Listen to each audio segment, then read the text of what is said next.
Hey again, welcome back to my channel. Good to see you all. I've got a stranger with me. This is Wadger Catcher. His channel is linked down below. We are going to be talking today about our top 5 of 2019, the highs, and we'll also chuck in a few lows. There's always lows, unfortunately, but we're going to mainly focus on the good stuff, good purchases, good photos, good videos, good times. It's all about the good stuff. So let's get started. Roll that intro.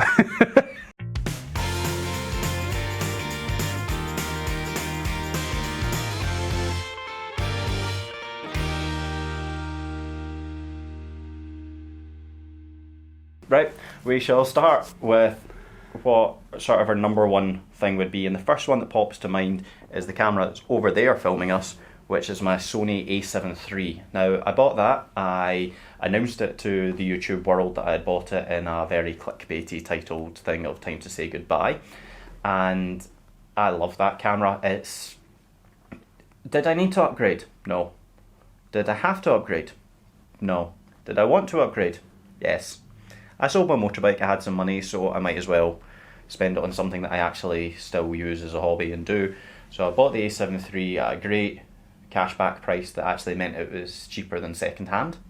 So I thought to myself, if I use it and I don't like it, I could sell it and pretty much make my same money back and go back to Canon if I really didn't like Sony. But lots of umming and ahhing, thinking about it. Oh, they've got such a convoluted menu system. Do you know why it's got such a convoluted menu system? Because it gives you so much control of everything that you could even think about. So, yeah, the menu system is massive, but it doesn't need to stay massive. It has a My Favourite section that you can put all your favourite bits into. Oh, that's handy. So, like, the 10 functions you change the most, you stick them in there. You don't need to go through 24 pages of file of menu system. Yeah. It's there. It's also got the function bar, tons of customizable buttons. So to be honest, I've hardly gone back through the menu system. Maybe the first time you use it setting it up, which I'll try and type in below in the description, which I'll probably forget because I forget all the time when I say I'm going to do things like this, to put in Mark Gaylor's channel where he's got a whole load of tutorial videos about going through setting up the camera. But that camera is a godsend. I've loved it for landscapes. I've actually found I try and take more on-the-go shots when we're on trips, and wildlife, having the autofocus system that's in that's fantastic, and it gets me actually shooting more than just set up on a tripod, shoot a landscape. I feel that it's actually opened me back up to the world of photography. When I was young and went to college, and you're new to photography, you photograph everything. The world. Oh look, there's a snail! But then you gradually find you sort of taper yourself down to going, oh, I'm a landscape photographer. Or when I was at college, I was an automotive photographer, photographing cars or band photography, and you'd lose the view of the whole world of photography. I still don't just go and photograph snails on the road, but I feel it's more I don't fancy shooting landscapes this weekend, I'm going to go shoot wildlife, or I want to go and film instead because that camera's fantastic for that. So yeah, a7 III is potentially number one spot, but it's definitely the number one that I've mentioned in the video because I've not mentioned any before this. But anyway, what would be your number one? I think that the same kind of thing, the jump to the Panasonic G9, it's quite a big jump out of my comfort zone because I've been with Canon 15 years. I've been with full frame Canon for 15 years. I think actually I've been with Canon probably 17 years now. That's about the same as me then, because I went from my 30D when I was about 16 and I'm 31 in just under a month. So yeah, about 15 years I was with Canon before I made the jump to Sony. And I wasn't sure, but the reason I went with this was mainly because of the size. I don't have a problem when I'm working events or weddings. The 5D with a big piece of glass doesn't bother me at all. Yeah. I know it affects some people saying they're heavy, you get tired. It doesn't matter. Go to the gym. You don't need to just 5Ds. Oh, wait till we go on to one of my other ones. You can use that for bicep curls. But I was trying to simplify. I think I've mentioned this on my channel a few times. I've wanted to simplify, travel a lot lighter. I'm still not quite there because I'm still taking the G80, which is what this is filming on now, and this, and Maronin and stuff. So I'm not simplifying yet, but this does everything better than the Canon does to a point in terms of like video, whether it's 4K, it's got 180 frames slow-mo in HD, IBIS, 6-stop IBIS on it, and it just works really, really well. So it's been a learning curve, quite a steep learning curve when I've been just solely Canon. Through my whole professional life, it's been Canon. So the menu systems, as you were just saying with that one, you've got to spend and invest a lot of time in learning. I would say like James Popsis, who's a big Panasonic ambassador. He loves this, and he loves this camera, and it was kind of the reason I went, all right, let's try it. Same, I bought it second hand. It's kind of like second hand, and I don't like it. I'm not making a big loss. Making a big loss rather than buying an A7 R4 for the full $4,500, whatever it is, and then not liking it. Yes. Nobody will pay the same as a new price for something second hand. Exactly. So it was a bit of a punt, but yeah, I think that's my number one. I'm still learning, even though I've had it for 4 or 5 months now. It's still a learning curve, but I think the only thing that is a negative to me is the crop sensor. It just isn't quite as sharp to me for landscape stuff as a Canon. So what I've had to stop doing is pixel peeping. Yeah. It's kind of, to me, it's like a 35mm film, if that makes any sense. Yeah. It's that little bit softer, a little bit more grain in the images, even though, I mean, ISO issues with the Panasonic, I'm not even going to go down that path because that's a whole rant that's going to be an hour long. You should get a Sony. I have no issues with ISO. That's only been my biggest hurdle, is getting used to seeing the images not be as that pinpoint sharpness that I would get if I took the 5D out. Yep. But if you look at the image as an image, I'm getting beautiful results. My last series of shots that have been on my Instagram have all been with the Panasonic, and I as a shot, I have been blown away by its dynamic range and the ability and everything about it. But it is one of those. I know I have a habit of pixel peeping on the A7 III, and on the opposite, it is stunning and on a lot of them. But there's some that I'll zoom in, maybe shooting wildlife, that I'll go, oh, it's not perfect. But then when you actually look at it as, first of all, just a picture on your computer screen, it doesn't look blurry. It still looks sharp. Yeah. And then you're thinking, if I'm printing this massive, I'm not going to be staring at it right up next to it. I will be miles back, so it'll be the equivalent of seeing it on a laptop screen. So it'd still be acceptably sharp. But we're not doing that, are we? We're putting them onto social media, onto a phone that size, that you're not even going that way. And you're not doing that to look at it either. You're looking at it like that, and you're not even looking at it closely. You're going 5 seconds max if someone looks at that. So yeah, it's stopping the pixel peeping. It's good advice. I think I said it in another video actually. It's like, just look at your image as a whole. As a whole, I think you'd be happier. You get so nitpicky with all the specs of a camera that you're upgrading because you want to, but you're also upgrading because you think you're going to get a better photo. But what you're not doing is looking at the photo. Yeah. And that's been probably the biggest jump I've had in my own development as a photographer. Even though I've been doing it for 15 years, it's like, look at the image. Don't go in like, oh, eyelash is blurry or something. You know, it's like that's been my jump. Sounds good. Number one done. Number one done. Right. Number two. Number two. Well, number two is this little black box. Whoosh. I don't even know if that went into focus. Nope. Probably not. But this is a RAV Power, text below telling you what it is, file transfer thingy, File Hub Plus Pro. I can't remember the name, but this is amazing. I took this, I was checking if it said anything on the back. No. I took this to the Outer Hebrides with me, and I daily vlogged. If you've not seen them, go back and watch them. Not now. Not now. At the end of this video, so that you keep our retention rate up, so that YouTube loves us and makes us the next superstars. Like, we're the next Matty and Pete here. Like, I'm even growing the hair to try and be like Pete when he got big, and then I think it must have been the hair. It was always the hair. Always the hair. Hair did it for him. I wear the rings. Yeah, I don't wear the rings, but I do. do the hair a bit. Oh wow. So, yeah.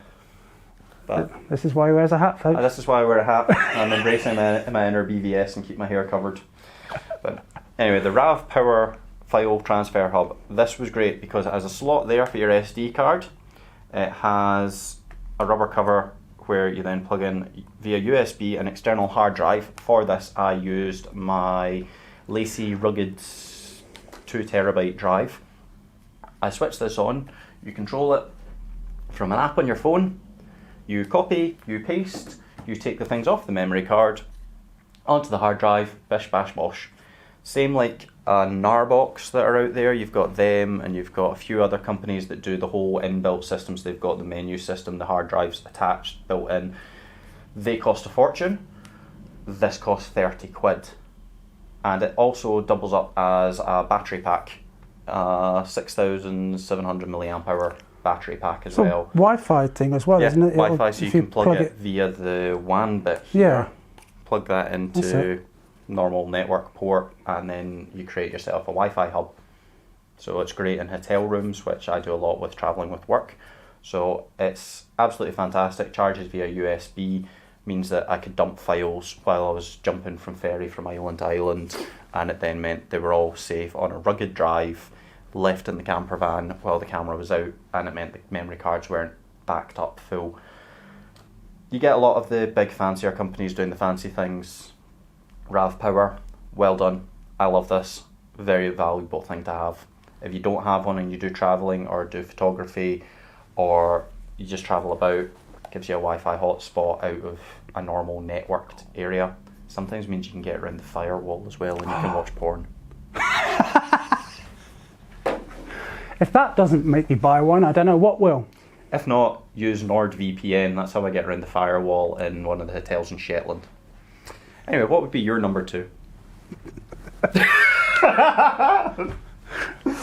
Yeah, wow. Maybe we'll just cut the edge. So, my number 2 has been the Ronin SC. Hold on, you're not using Feotech? Oh no, I've gone to the dark side, considering I am known on YouTube as the Feotech King, apparently. It's fine, the dark side has cookies, that's why I went to Sony. Yeah, they know how to tempt us. Basically, Feotech sent me the AK4500 to review, and it was to keep. It was brilliant, but I'm never ever going to use it, so I traded it in with Wex for this. The Ronin SC, and I'm so glad I did. At the moment, as of what's the date today? It is December the 14th. This is one of the best gimbals I've ever used, and I have to say I've used my fair share of gimbals, all the way from little GoPro ones, the original Feotech and Zhiyun ones, through to the Ronin M, which was the big two-handed one, third-party versions of the same kind of system and stuff. And other gimbals. I have used so many. This has been one of the best I've ever used. It works so well and so easy. So this is definitely my number 2, without doubt, because everything is a lot smoother. That's lighter than my AK2000.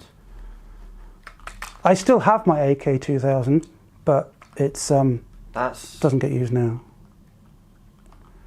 I didn't even think about trading my AK4000 into X. Yeah. Trade that in with the 2000, and hopefully it gives me enough to buy this on its own. Yeah. This is amazing. Like, that's even just feels far more professional than... It just works so well.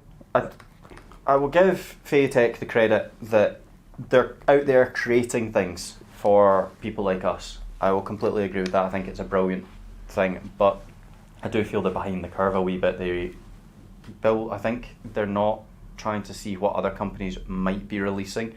They're responding to what has already been on the market. Yeah. So they step up what's already on the market, which is fantastic, but it's like they're not noticing that just because they're doing that doesn't mean that somebody else isn't. So yes. They brought out their Feotech action camera, which was to beat the Hero 7. And we're still waiting for it.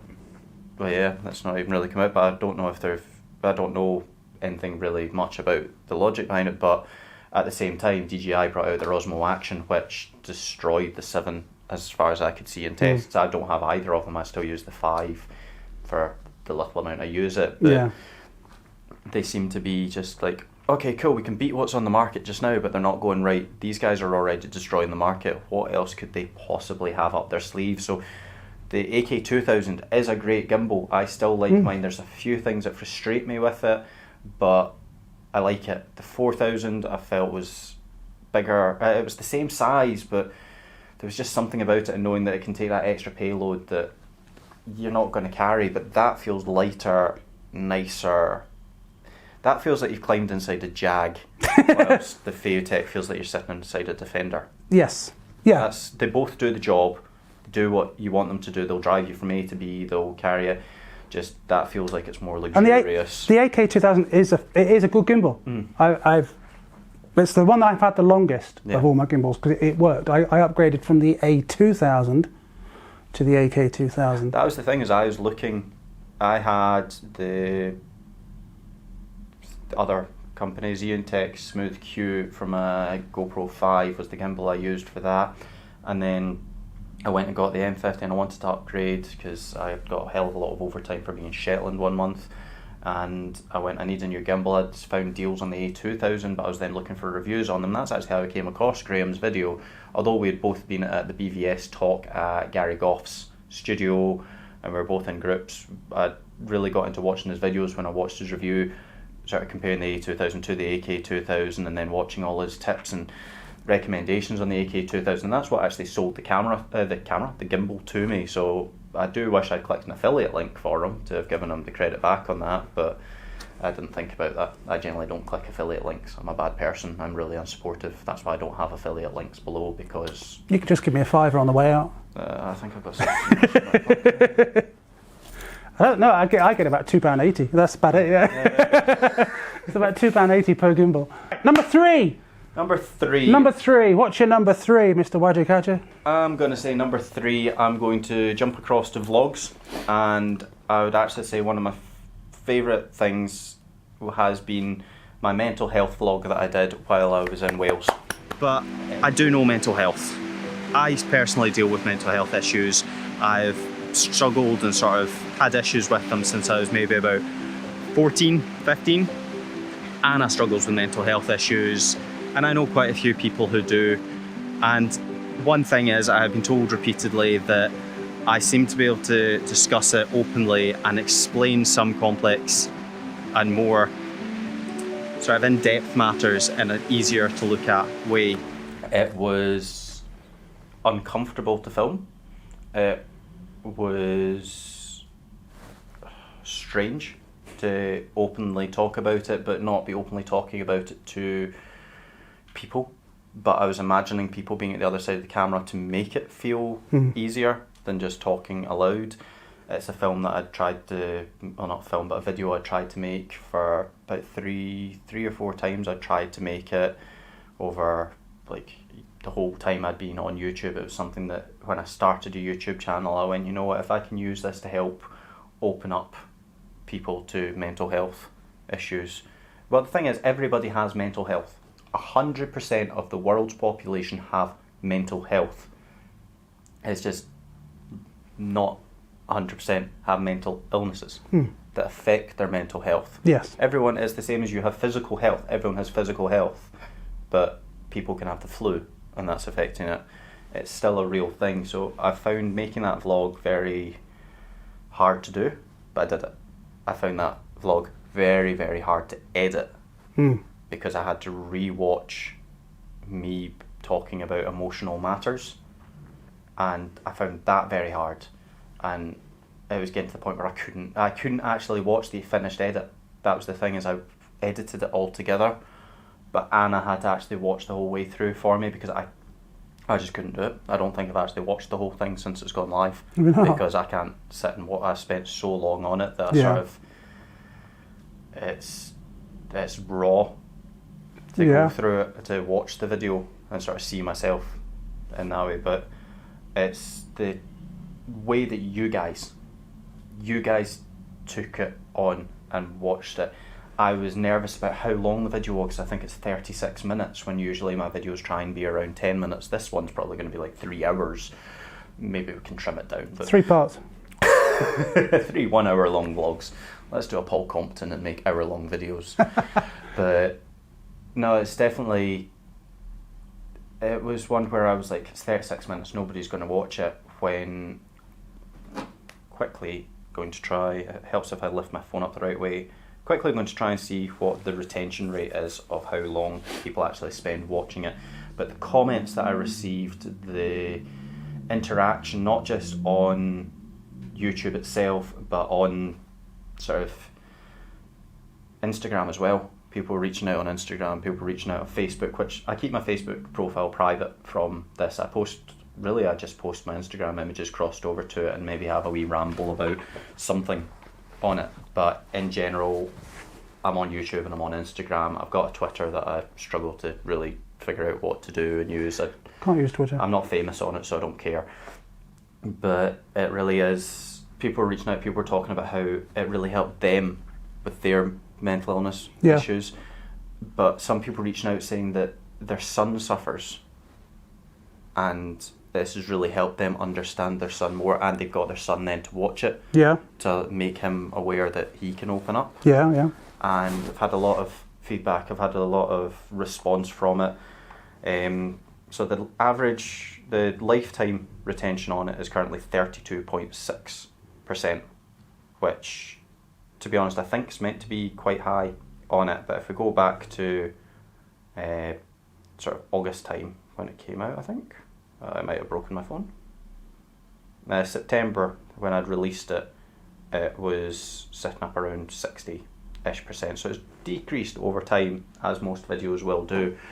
But the uptake of it all was fantastic. The comments, the feedback, the interaction from it, and my aim was if it could help one other person dealing with their mental illness, then it was worthwhile me going through sort of the, I wouldn't say pain, I would say discomfort of making that video.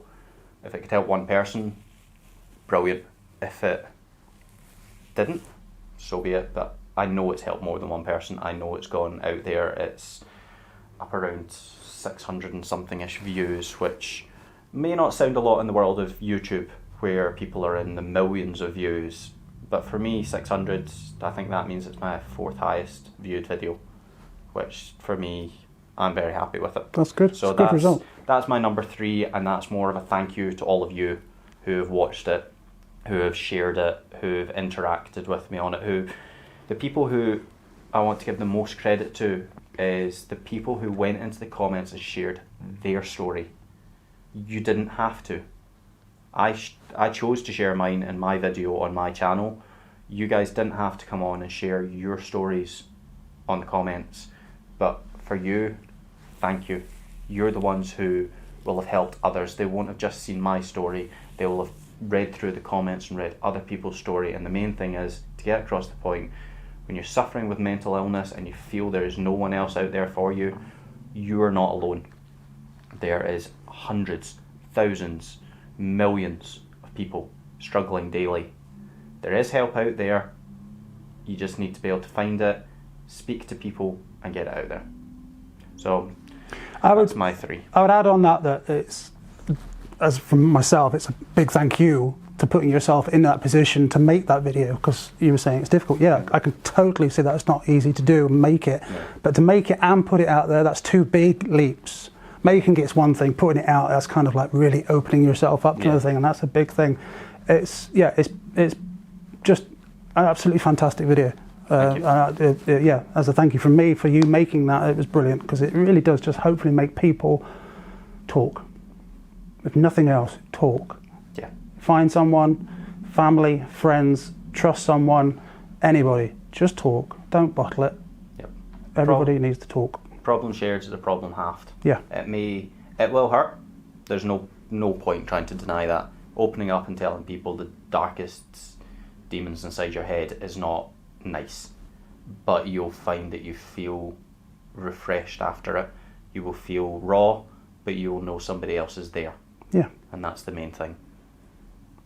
Good call. But from going from a sort of depressing topic to yours. What would be your number 3 for this year? I think I'll go with the vlog thing as well.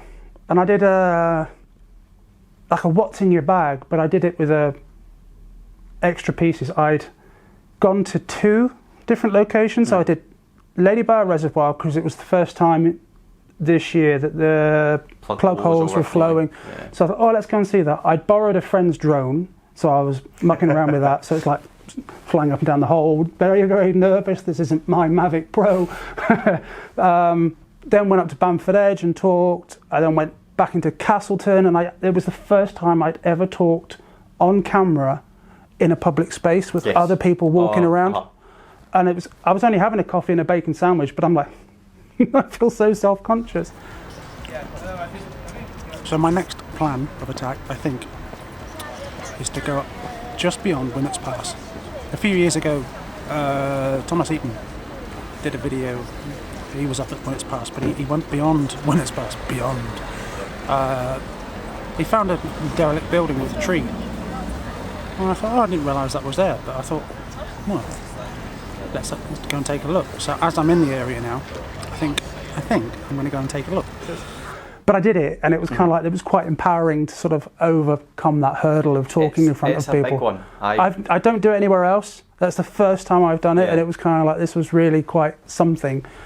And I find just filming in public sometimes is nerve-wracking. Filming in front of people is so challenging, but I don't know why it's somehow got easier recently. I don't know if there's something in your head that as your channel grows bigger, you feel you can justify talking in public, because if somebody goes, what are you filming for?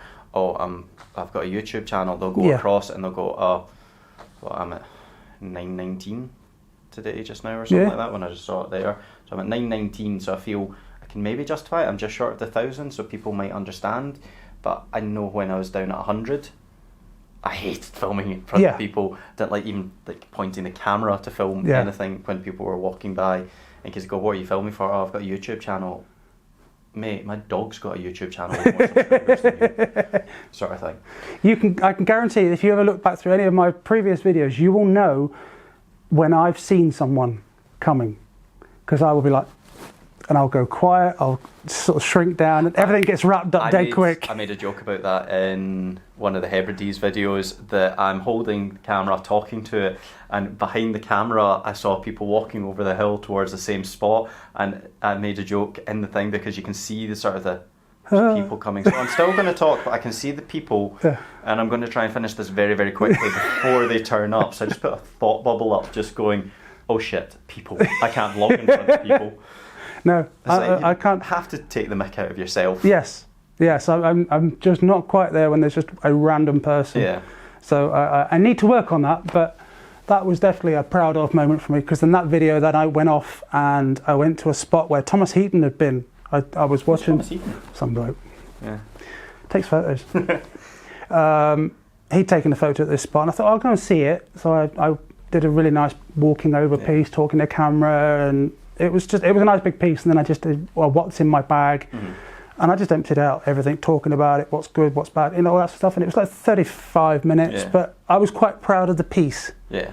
And it's not my biggest views, but it had quite a lot of views. Yeah. And I was quite pleased that at least a few more. Something you were happy to come out with. Yeah. Number 4. That is 4. 1, 2, 3. Yes. Number 4 of our best bits of 2019. Mine is a purchase, because I have gas and I like buying gear.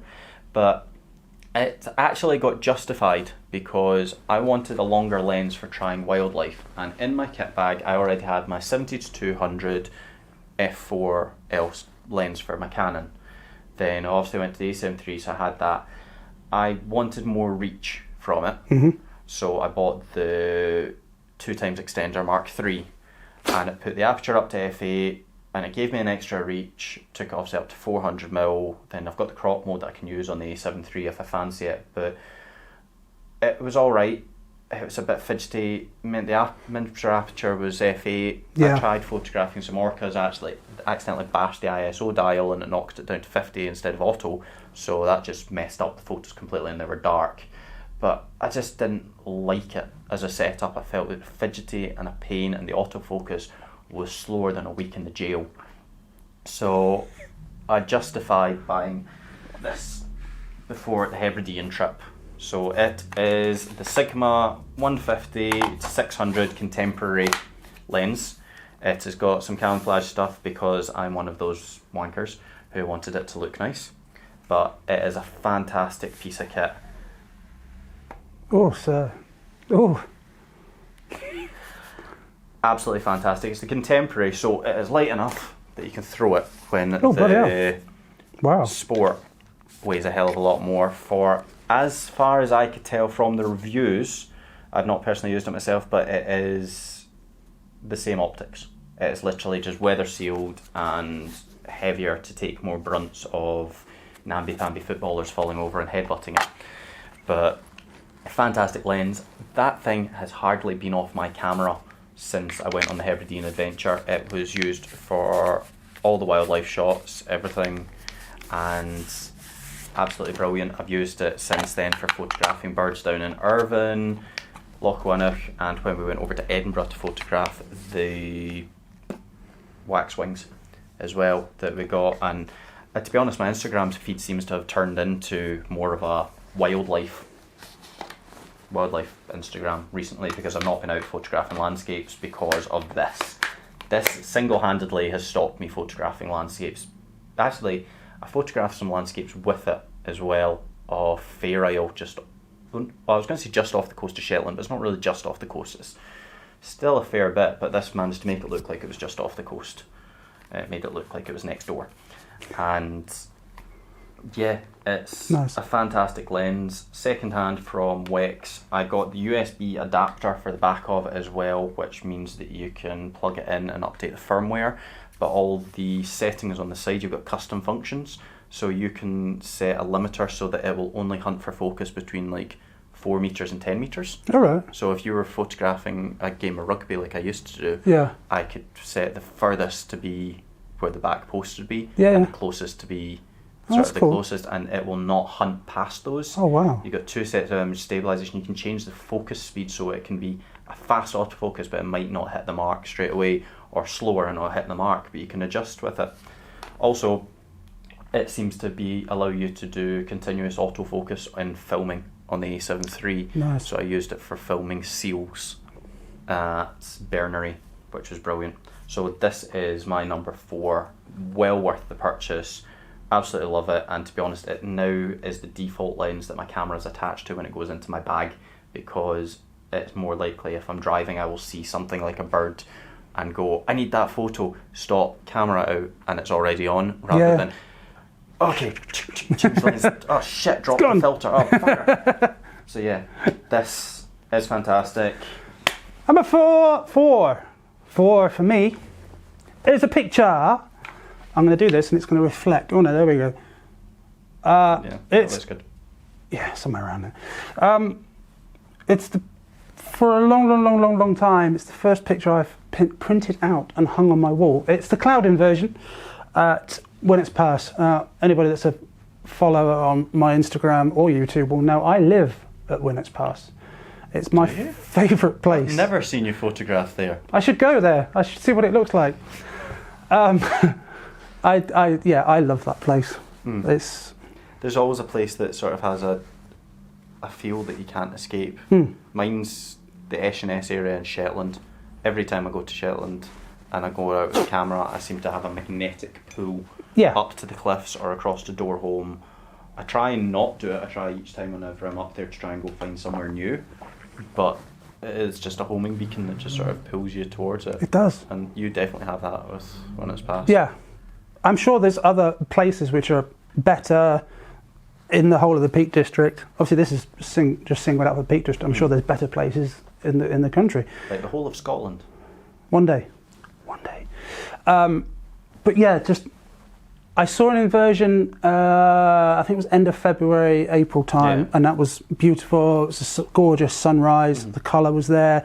It was my first inversion. That's why I kept going back to Winnets Pass, because I wanted that inversion shot. I'd seen so many amazing photographers get that shot there, and just like a bowl. It looked like a bowl of milk, you know. It's just beautiful. And I got one, and I was like, "Oh, this is so good!" And then I got another one 2 or 3 weeks later, and it was still fantastic.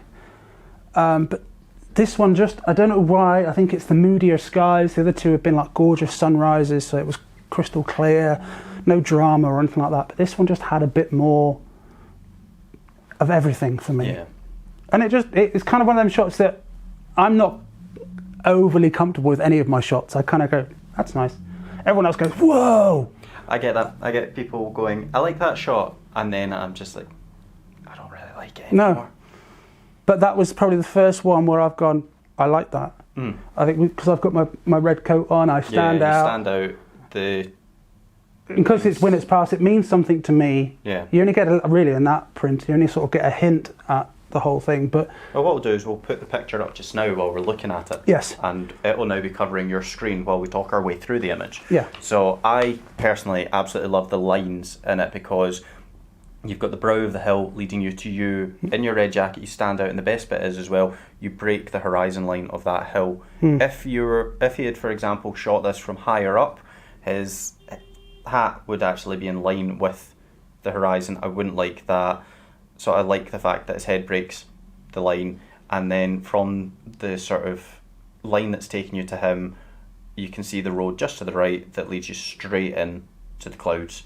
I've only seen, I'm sure I've seen it lots, but the ones that stand out is when you go to a ski resort and you're going up the mountain, you see the inversions, but I've never photographed one.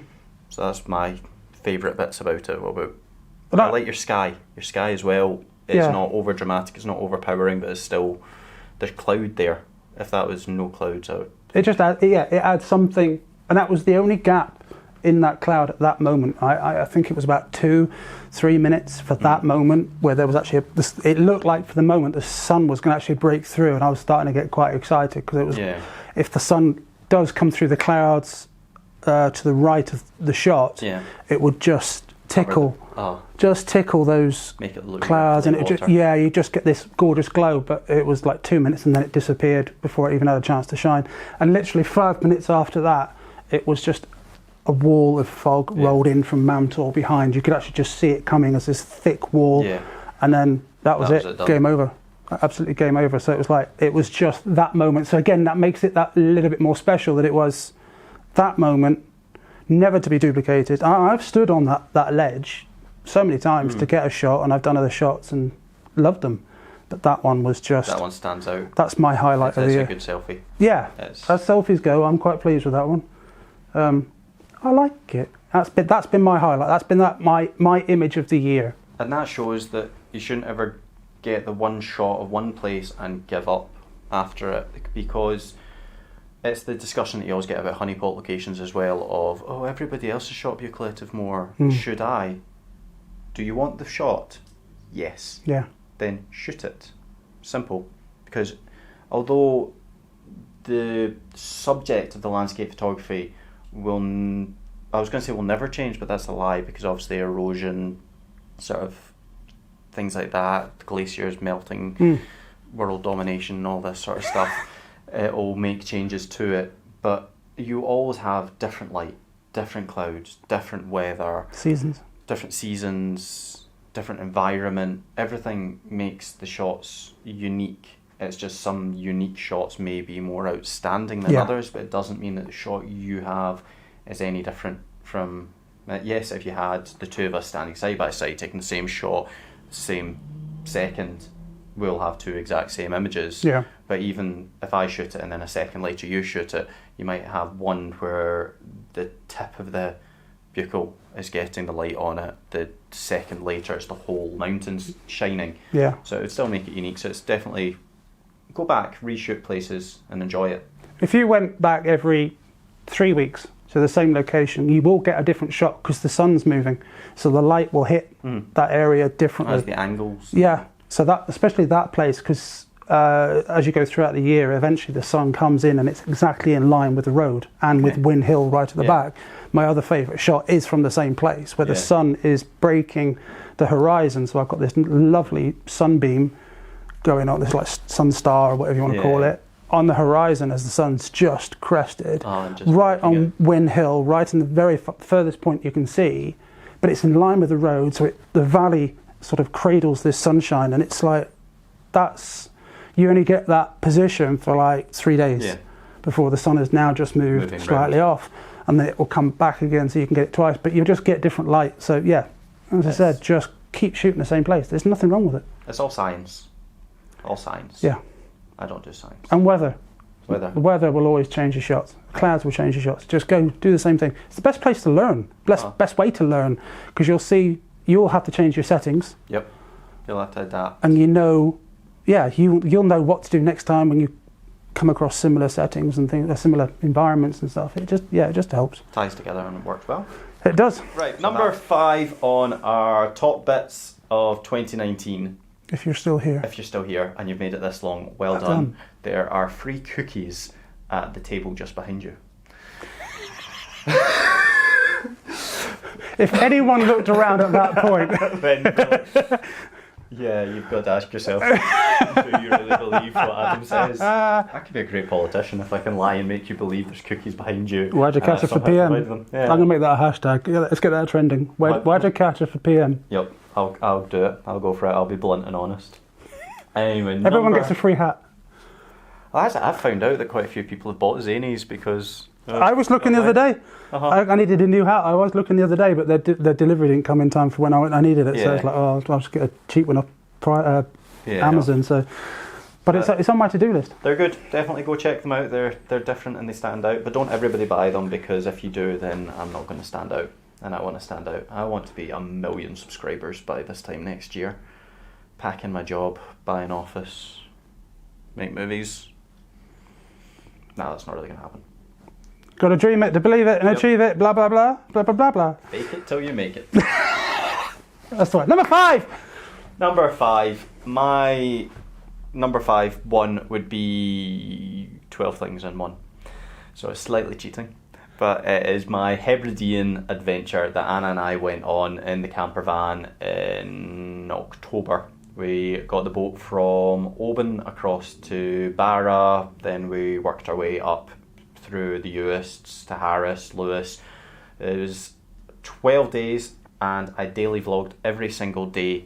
Even when we were being battered by a storm, we weren't sleeping because we were in the camper van, and the camper van was being rocked enough that it felt like it was actually going to get blown over. By the weather. It was not rocking for any other reason. Yeah, exactly. It was the weather that was doing it at 4 a.m. I was wanting to be fast asleep at that point.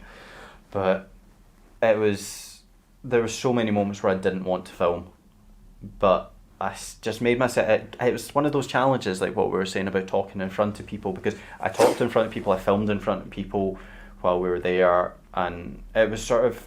I loved it. I felt the person filming and featuring in the vlog on day 12 was different from the person on day 1. I felt over those 12 days I could see a change in the way I was vlogging, the things I was saying, the continuity, the flow, that at the end I started having my wee rhythm of thanks for watching today. If you would like to click subscribe and ding that bell, and I'd had it timed almost so that I could get the thing to pop up and go click subscribe, ding that bell to see some of this, and then I had 5 seconds of what the next day featured. Nice. And then I was like, and unless something epic happens between now and the end of the video, thanks for watching, and I had that sort of ending that the first day it was sort of just something new, and then I was like built on it, and then by like day 4 it was just sort of the same thing as a flow, just to get, again, from the Greg Snell chat, is just that continuity of what people expected from the end of it. So I think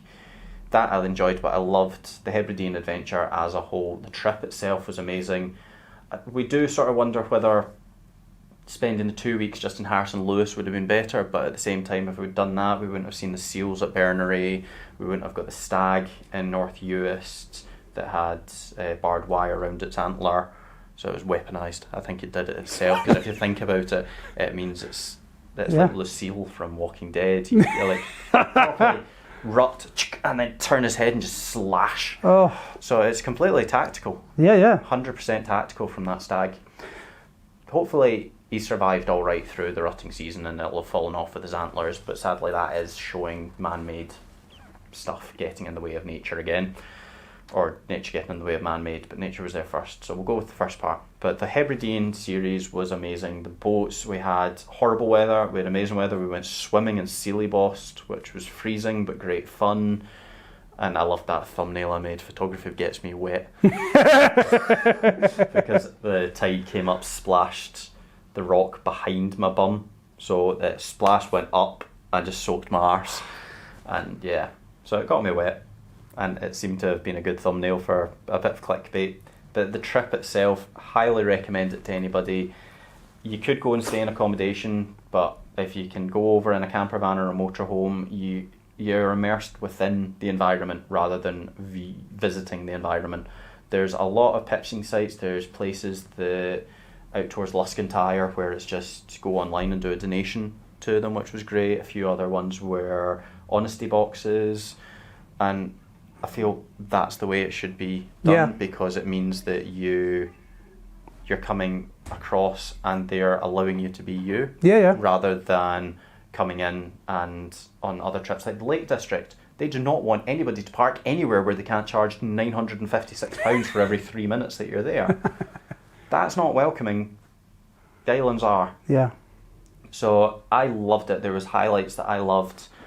The Highland Cows at Hushinish that I decided to edit to make it a heavy metal edit instead. I loved handheld filming of a weaver making the Paris tweed stuff and things like that. I loved those. I felt my video production increased. My photography, I think, has maybe flatlined over the last wee while. I don't feel my images for landscapes have been increasing and making even more dramatic. I think I got some great shots, but I feel my video production shot up, and it introduced me to wildlife with the deers, the birds, trying to photograph the eagles that are out there, all the seals that I was photographing, which again, big up Sony with your A7 III and R3's eye autofocus working on animals, and like all animals it seems, not just puppies. So well done Sony, I'm impressed. I also noticed that I've just been talking to the Lumix. That's fine. The whole time my eye contact's gone to there, so A7 III, I'm giving you a bit of love right now. How you doing? Do you need me to step out? But really my number 5 would be that Hebridean adventure trip. I will link the playlist that I made in the corner of my video. Hopefully Graeme will be nice enough to do the same. I don't know how many links we actually get for things. I think it's 5, so we might have used them all up. But yeah, We got the description below. Yeah, go watch that. 12 daily vlog videos. Watch them in order makes far more sense than the people who I've found who have watched like number 12 and said I need to work on my chat, and then goes back, watches the rest and goes, actually, okay, yeah, you know, it's not the camera, it's just day 12, you're feeling a bit melancholy and depressed because you're going home. Yeah. So that's 5 for me. What's your 5? I think it has to be another purchase. It is the three-legged things, punks. This is Brian. Now, I have talked about Brian in a previous video. All right, Brian.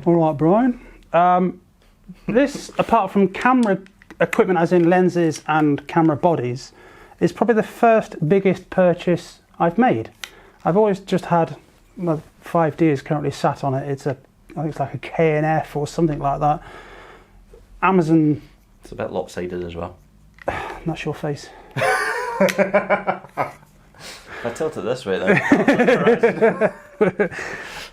So yeah, it's the first proper purchase I think I've made of something else, if that makes sense, for investing in my landscape stuff.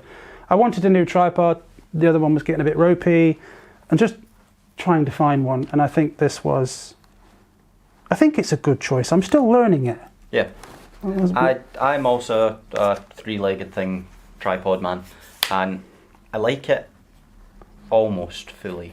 Yes. There's a few bits I don't like. I feel that, yes, having all the joins makes it a far more compact, but I'd maybe prefer a few less joins so it's more sturdy. Yeah, you make it very, very small. Yeah, you can make it really small, really compact. I've taken out my centre column because I generally didn't use it much. It lives in the top of my bag, so it is still there if I need that extra height on mine. But in general, I have it out, which means I can then get the camera flat to the ground as well. So I like that. They're brilliant. British made, great. Generally British designed. British designed. Made in Hong Kong. Okay, British designed. and carbon fibre, lightweight, nice. I do like mine, just my feet, these bits, like only one of my feet does that. The other two, just the rubber rotates on them. See, all his knobs twiddle very nicely. Mine don't. Only one of them comes out. I'd like to have all three come out because I wouldn't mind changing to a spike. I am enjoying it. I love its lightness, its size, its quality is really, really good. And they look cool. And they look good. And they do. They look all nice. the cool people use them. Yeah. Like Peach McKinnon's got one in his What's in My Bag video. Yep. BVS is one of their pros. Yep. Greg uses one, doesn't he? I think Greg's got. Well, no, I thought he went to Benro. Oh, has he jumped? Nigel Danson uses Benro. Yeah, so don't go with Benro. Actually, unless you like Greg. If you like Greg, go with Benro. If he's got an affiliate link. Yeah. If he doesn't have an affiliate link, don't. It's a hard one to, especially if you're buying them online. I find it harder because you don't get a sense of how sturdy, how heavy. Yeah. I've got sunlight on my head. If I go there, I'm going to blow out. Look at that. Casper. There we go. We're safe. Yeah, it's a hard choice unless you've got your hands on one. Yeah. Mine, I hadn't ever seen or touched a three-legged thing. That sounds weird to say that. That sounds really creepy. You don't know how big it's going to be. How far does yours extend? All the way, baby. So yeah, it was a bit of a lot of research, a lot of videos, reviews, and most of them it was Benro or three-legged thing. But I thought, well, if Brendan Vanson uses one, a few other people that I watch use one, I was kind of like, it must be all right. Yeah, they do. And I couldn't go for the cost of, was it Winston, and all that lot. That was too far. Mine was supposed to be very expensive, but at that point, Wex were doing a big discounted deal. Right. But I contacted my local camera shop, Merchant City Cameras in Glasgow. If you guys are still watching my channel, which I think you did after I bought it from you, then thank you for staying with me. I'm pimping you out again, but they weren't able to match Wex. Right. But what they did is they brought it as low as they could, and then I bought the L bracket from them, which they were then able to drop in price, whilst Wex wasn't willing to drop the L bracket. So overall, I think I paid about the same, but I put money into a small family-run camera shop rather than a big massive one. So remember to try and look and speak to your local camera shops. I did that with my big lens purchase, Anna's big lens purchase. Really, I just contacted them each time and said, look, do you have this in stock? No. Okay, cool, I tried. Yeah. Go independent first rather than the big guys. Sometimes you can get stuff. And second-hand market is definitely a good place to go. I think everything for except for underwear. Well, so that was our top 5 of 2019. What's your goals and achievements for 2020? What's on your to-do list? 2020, in general life, I want a new job. One that, surprisingly, I do travel a lot with my job, which can be nice because it means I get to Shetland, and sometimes during summer I get a lot of time out. But the last 2 months I've been roughly home a week, away a week, home a week, 2 weeks in Shetland in winter, which isn't that nice because there's not much daylight. And yeah, that's just taking a strain on me. I'd like a more home-based job where I can then go on my adventures with Anna instead of adventures with work people. Yeah. So that I then have more freedom and more fun to do it rather than being restricted by work. That'd be a personal goal. But photography, videography, YouTube goal, I'd like to continue to grow my channel, but I'm not going to go back to posting weekly that I used to because I found I don't have time just now. Work is insanely busy. But I also feel I would be putting out mediocre content just to get something out for a week. Yeah. Whilst I feel, although I've not been posting as much, I feel the videos that I put out, for example, I didn't post anything for ages and then I put out a 12 daily vlog series. Yeah. Which I feel was far better than other stuff I'd put out in the past. Want to just continue improving. I want to get more skills with videography. I've really started to love filming things. I enjoy taking photos, but I really enjoy filming all the B-roll. So maybe still try and tie them all together, but sometimes maybe just try and make a more B-roll orientated video of something. I'd like to try and get some, not photography clients, but more tourism videography work, because I feel that's where my videography does work and my photography ties in. It is sort of travel vlogs, but without travelling to the Philippines. Well, you did a series, where were you? I can't remember where you went now. You did like these almost little mini promo things of little towns and stuff. Oh, that was down on the Wales trip in summer. Yeah, went down through like Porthgain and stuff like that. But you did some really nice little pieces there, and it was like really sort of sold those little places. That was a good series. I quite enjoyed those. I feel I'd like to do more. I think we might take the channel away from being a landscape photography channel as much. There will still be landscape photography involved, because that's still part and parcel of who I am, but I have a collaboration being planned with a wildlife photographer who's roughly a similar subscriber count as I've got, but on the basis of he wants to learn how to shoot more landscapes, I want to shoot more wildlife, so we can try and get a sort of two video series going there of sort of handing over the experience to each other. But skill sharing.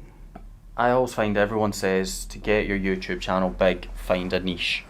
Now the thing is, we are in a niche. We are in a landscape photography niche, which is small, but it's saturated. Yes. It's everybody's trying to be the next Thomas Heaton, and I've mentioned it in my vlogiversary video. Stop trying to be the next someone. Don't try and be the next Peter McKinnon. Don't try and be the next Thomas Heaton, next BVS. Be the first you. And that's what made me actually think, what's this sort of the niche that you can be the best in? Yeah. Is the niche of you. Yeah. People watch my channel. I have a subscriber who's actually become a really good friend now, and I've gone out and shooting with him without filming, D Harvey, or Jeff as I call him, because he's said it a few times that he thinks I could make a video of making dinner and people would still watch it and enjoy it and comment on it, because they watch the video for me, which I find really quite hard to believe. Yeah. But at the same time, I don't watch Peter McKinnon's videos for all the stuff he does. I watch it because I like watching how he makes the video and what he's doing. The same with Cody Warner, people like that. I like watching them for them. So why not make my channel more me, or me and Anna, sort of an us? So we're going to try and move more to be about us, travel, adventures, nonsense, and photography, videography. If I get videography clients at any point, I'll try and see if I can write into the contract to be able to do a behind the scenes. Yeah. For that. Well, it's kind of like what BVS does, isn't it? He's on these client trips. Yeah. So that's personally my goals and what I'd like to do. What about you for 2020? I need to travel further afield, I think. You do have a camper. I do. When it runs. It's running. It's at 319,000 miles. It's still running. That's impressive mileage on it, though, so it deserves to break down every now and then. It's letting me know. The light behind us has gone off. Got to put more money in the meter. Old 50p coins. That's fine. I think you should be all right. Yeah, it's only you. It's only me.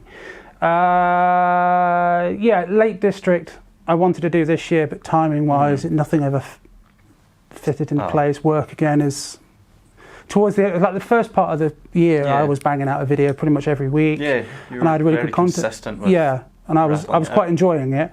But then work started getting busier and busier, and I was not having the time, or to be fair, the energy. Yeah, it kind of just started to take it out of me a little bit. Not burnt out. I'm not at that point, but yeah, I struggled. So, Lake District, Glencoe. Yeah. Glencoe's a honeypot location that... I know it's been shot, but I haven't shot it. Exactly. So it's that kind of... It's new to you. Yeah. And you're not expecting... Well, you might be expecting, but it's one where it's so well shot and so constant that, you need something to go perfect to get the shot that puts you above everyone else. But if it's just for you and your portfolio, as everyone else bloody says, then, shoot it. Well, that's it. I'll happily be up for that one if it's over a weekend. Yeah. So the thing is, these shots are just for me. It's like, they go on Instagram, obviously, and if I do a video, they go with a video. But they're all for me. At the end of the day, that's why I'm doing it. I've got no one to please but myself. Yeah. So, but it's places I like to go. Wales, I'd like to do some of. Yeah. Obviously, the cliched shots, but I've not done them. I'm not expecting to go down there and see something completely different to anyone else, but that's my moment to capture. Yeah.